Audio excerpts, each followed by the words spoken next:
Au début de notre puberté, nous découvrons le sexe ainsi que ses pratiques.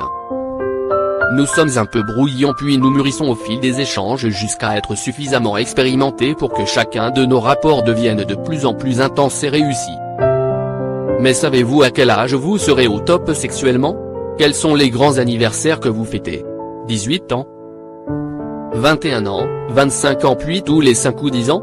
Et si vous vous mettiez à fêter un autre anniversaire, celui de la force de l'âge? Prenez vos agendas, calculez bien car les dernières recherches sur les pratiques sexuelles nous ont donné l'âge où vous savez le mieux faire l'amour. Pour savoir le mieux l'estimer, il faut l'avoir dépassé, ce sont donc les quinquagénaires qui ont été sollicités pour répondre à cette grande question de l'âge parfait. Ils ont donc relaté que cela se passait à la quarantaine et plus précisément à 46 ans en moyenne. Mais pourquoi cet âge? Avant 25 ans, plusieurs paramètres entrent en compte, une faible expérience limitant la maturité sexuelle. Un manque de confiance en soi lié à l'acceptation de son corps et une énergie débordante pleine de fougue.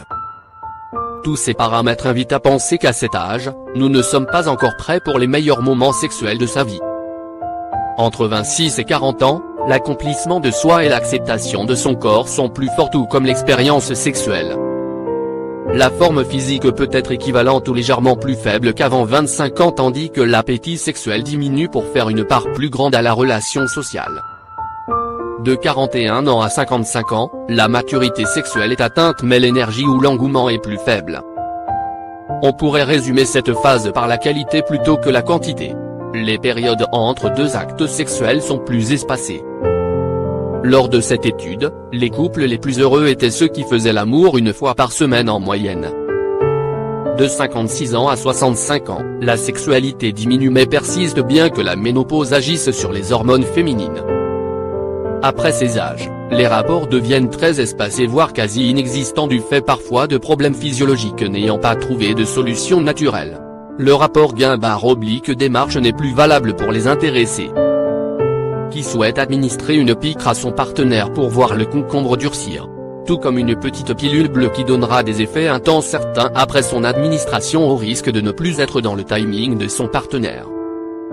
On pourra cependant noter un point essentiel loin de l'âge, l'entente avec son partenaire. À n'importe quel âge, être sur la même longueur d'onde avec son partenaire reste primordial pour faire de ce moment un moment magique. Plus les rapports sont réguliers, et pas forcément nombreux, plus les couples interrogés se disent heureux ensemble. C'est ce que confirment 50% des couples interrogés. Sachez donc que cela dépend beaucoup de l'instant et du partenaire avec qui vous le partagez mais n'oubliez pas qu'à l'approche du 46e anniversaire, vous pourriez bien être au top de votre forme sexuelle, en pleine force de l'âge.